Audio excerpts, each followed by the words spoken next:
रामकृष्ण हरी. एकदा ज्ञानेश्वर महाराज व नामदेव महाराज तीर्थयात्रेला निघाले. तसं ते यात्रेत रोज एका गावी मुक्कामी थांबायचे. कीर्तन, भजन, प्रवचन करायचे. ज्या दिवशी त्या गावात थांबायची वेळ आली त्या गावात एक हरिपाळ नावाचा चोर राहत होता. परंतु ज्ञानोबा व नामदेवांवर त्याची नितांत भक्ती होती. हरिपाळाला समजले आता ज्ञानदेव व नामदेव महाराज आपल्या गावी येणार आहेत. त्याला आनंद झाला. तो जरी चोर होता परंतु कीर्तन, भजन व देवाची त्याला अत्यंत आवड होती. तेव्हा पूर्वी चोर हा पिढीजात व्यवसाय होता असं म्हटलं तरी चालेल, कारण ज्यांच्या पिढ्यातील लोकांनी नुसती चोरी केली आहे त्यांच्या पुढच्या पिढीही चोरच व्हायला, त्यातलाच हा हरिपाळ चोर. तसं तो चोर जरी होता तो पोटापुरतं भागण्यासाठी चोरी करायचा. कुणालाही तो कधीही जास्त त्रास देत नव्हता. जेव्हा त्याला कळलं ज्ञानेश्वर माऊली व नामदेव महाराज आपल्या गावी येणार आहेत तेव्हा त्याने ठरवलं त्यांची मुक्कामाची व कीर्तन झाल्यावर सर्व गावाला जेवणाची सोय माझ्याकडून होईल. असं काहीसं रोबापात तो सर्वांना म्हणाला. घरी गेला. बायकोला सांगितलं, माऊली व नामदेव आपल्या घरी येणार आहेत, त्यांच्या जेवणाची उत्तम सोय कर बरं का. तसं बायको म्हणाली, उत्तम जेवण बनवायला घरात सामान उत्तम आणून द्या, मग मी बनवते. तसं तो म्हणाला, बघतो ते काय ते, तू तयारीला लाग. तशी बायको हो म्हणाली. हरिपाळाच्या घरी ज्ञानदेव व नामदेव महाराज पोचले. त्याने त्यांचं स्वागत केलं. तसं ते विश्रांती करताना त्यांचे पाय चेपू लागला. त्याच्या मनात आलं, उद्या कीर्तन झाल्यावर यथासंग जेवणाचा बेत आहे. जेवणाची तयारी करण्यासाठी आपल्याकडे पुरेसा पैसाही नाही. पैशाची सोय करावी लागेल. तसं त्याचं रोजचं नियोजित काम करण्यासाठी तो घराबाहेर निघाला. रात्रीचे 1 वाजले. जंगलाच्या बाजूला छोटा रस्ता होता. त्या रस्त्यावरून एकतरी वाटसरू जातो हे त्याला माहीत होते. तसे तो झाडावरच जाऊन बसला. बराच वेळ गेला तसं एकही वाटसरू येईना. पहाट व्हायला थोडासाच कालावधी राहिला होता. तो हात जोडून देवाला म्हणू लागला, देवा, माझ्या घरी ज्ञानोबा माऊली व नामदेव महाराज आलेत. त्यांच्या जेवणाची सोय होईल एवढं तरी मिळू दे, नाहीतर माझं काही खरं नाही. तसं विधात्याला त्याने केलेली प्रार्थना पोचली. तसं प्रत्यक्ष पांडुरंग उठले. रुक्मिणी मातेला म्हणाले, आपल्याला आता जावं लागेल. तसं दोघांनी आपलं रूप बदललं. त्यांनी व्यापाऱ्याचे रूप घेतले. पांडुरंग व्यापारी झाले. रुक्मिणीबाई त्या व्यापाऱ्याच्या पत्नी झाल्या.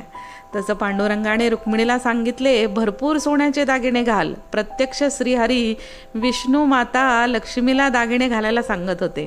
तसे रुक्मिणीने अंगावर सोन्याचे दागिने घातले. दोघेही त्या जंगलाच्या दिशेने व्यापाऱ्याच्या वेशात निघाले. ज्या जंगलाच्या दिशेने हरिपाळ चोर बसला होता त्या दिशेने घोडागाडी घेऊन निघाले. तसं चोराला हळूच आवाज आला. तसा तो सावध झाला. त्याने लगेचच झाडावरनं उडी मारली. त्याने व्यापाऱ्याचे रूप घेतलेल्या देवाला थांबवलं. तुझ्याजवळ जेवढं आहे तेवढं माझ्याकडे दे, असा दम टाकला. तसं व्यापारी त्याची पत्नी गयावया करू लागली. तेवढं नाटक तर देवाला करणं भाग होतं. तसं चोराने गुपचूप सर्व ऐवज काढा असं व्यापाऱ्याला सांगितलं. तसं व्यापाऱ्याची पत्नीने म्हणजे रुक्मिणीने रडायचे सोंग केले व आपल्या अंगावरील दागिने काढले. चोराच्या हातात दिले. चोर निघाला. तसं व्यापाऱ्याने चोराला विचारलं, तू एवढ्या सोन्याचं घेऊन काय करणार आहेस रे? त्यावर चोर म्हणाला, तुला काय करायचंय, तू जा गुमाने तुझ्या वाटेने. तसं देव मनातून हसले. त्यांना माहीत होतं ज्ञानाला व नामदेवाला जेवण घालण्यासाठी चोराचा आट्टापिट्टा चालला होता. देवाने समजून घेतलं. तसं देव म्हणाले, आमचं सगळं तू घेतलंस, आम्ही पती-पत्नी मोकळे झालो, आम्हालाही तुझ्या घरी घेऊन चल, आम्ही पोरके आहोत. देवाच्या मनात होते की तसा चोर घाबरला. म्हणाला, हा जर माझ्याबरोबर आला तर माझं सगळं भांडं ज्ञानदेव व नामदेवापुढं फुटेन. तसा चोर तिथून पटकन पळून गेला. इकडे पहाट झाली. तसं तो घरी पोचला. बायकोला हळूच जाऊन जेवणाची तयारी करायला सांगितली. इकडे ज्ञानदेव व नामदेव महाराजांनी कीर्तनाची तयारी सुरू केली. भजन झालं, देवपूजा झाली आणि लोक जमा झाले. तसे हरिपाळ व त्याच्या बायकोची जेवणाची तयारी सुरू झाली. त्या दोघांची धावपळ सुरू झाली.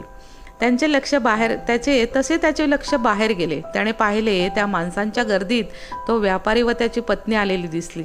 तसा तो घाबरला. त्या सगळ्या मेहनतीवर आता माझ्या पाणी पडणार म्हणून तो पटकन धावत त्या व्यापाऱ्याकडे जायला निघाला.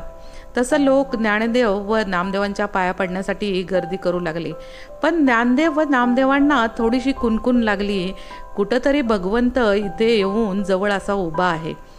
तसं गर्दीतून वाट पाहत तो व्यापाऱ्याजवळ पोचणार तेवढ्यात ज्ञानदेव माऊली व नामदेव महाराज उठले, व्यापाऱ्याजवळ जाऊन त्यांच्या पाया पडले.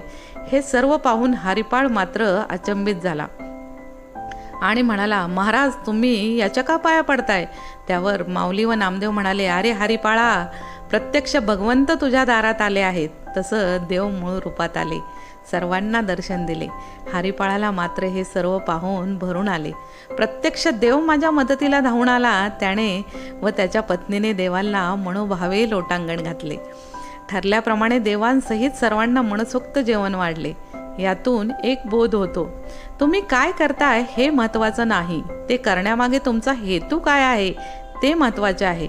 जसे हरिपाळ चोर होता, त्याने व्यापाऱ्याला लुटले, पण ते करण्यामागे त्याचा हेतू शुद्ध होता. माझ्या घरी संत जेवायला घालायचे व ते तो मनोभावे करत होता. तुमचा हेतू शुद्ध असेल तर प्रत्यक्ष परमेश्वर देखील तुमच्या मदतीला येतो, मग ती कितीही मोठी समस्या असू दे. रामकृष्ण हरी. पंढरीनाथ महाराज की जय. माऊली ज्ञानेश्वर महाराज की जय. नामदेव महाराज की जय. आजची माहिती व कथा आपणास कशी वाटली नक्की कमेंटद्वारे कळवा. अशाच नवनवीन कथा व माहितीसाठी चॅनलला सबस्क्राईब करा. काय आहे उद्याची कथा ती पुढच्या भागात पाहू. तोपर्यंत धन्यवाद.